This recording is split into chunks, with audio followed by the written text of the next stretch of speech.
Assalamu alaikum warahmatullahi ta'ala wabarakatuh.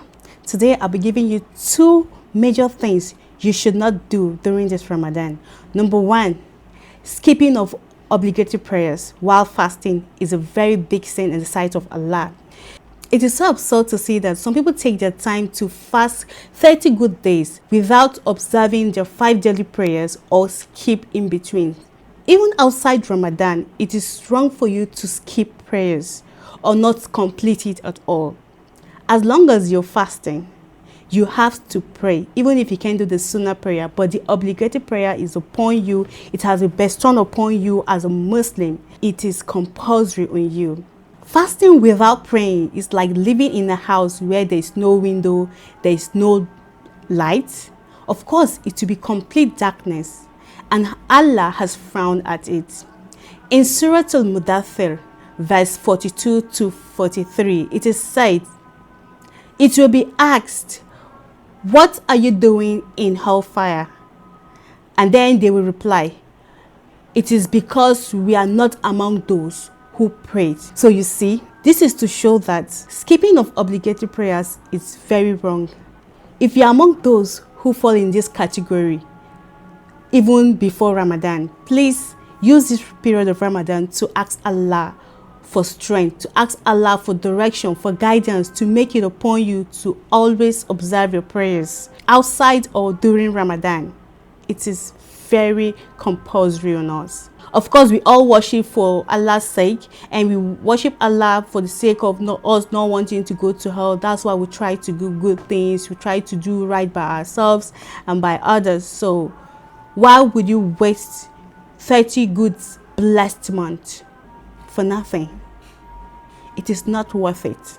So let's try and keep to that, okay? Then number two, breaking of fast deliberately. As a Muslim, a mature Muslim, fasting has been bestowed upon us.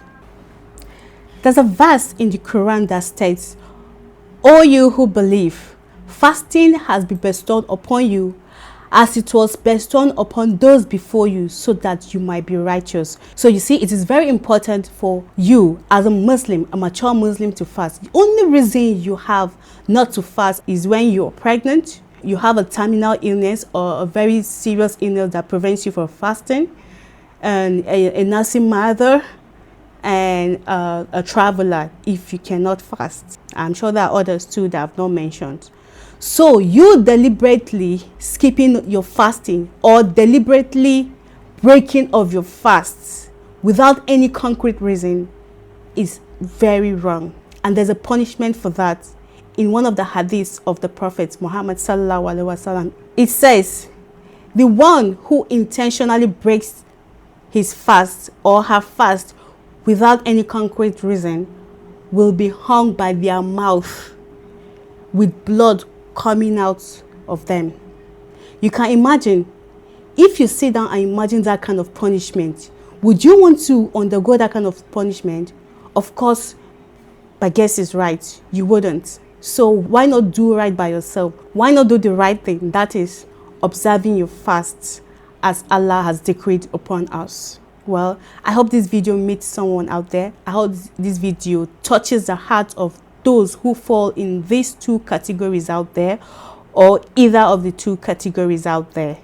May Allah guide us aright and make this Ramadan easy for us, and make us among those that will benefit from blessings of this glorious month. I say assalamu alaikum wa rahmatullahi ta'ala wa barakatuh.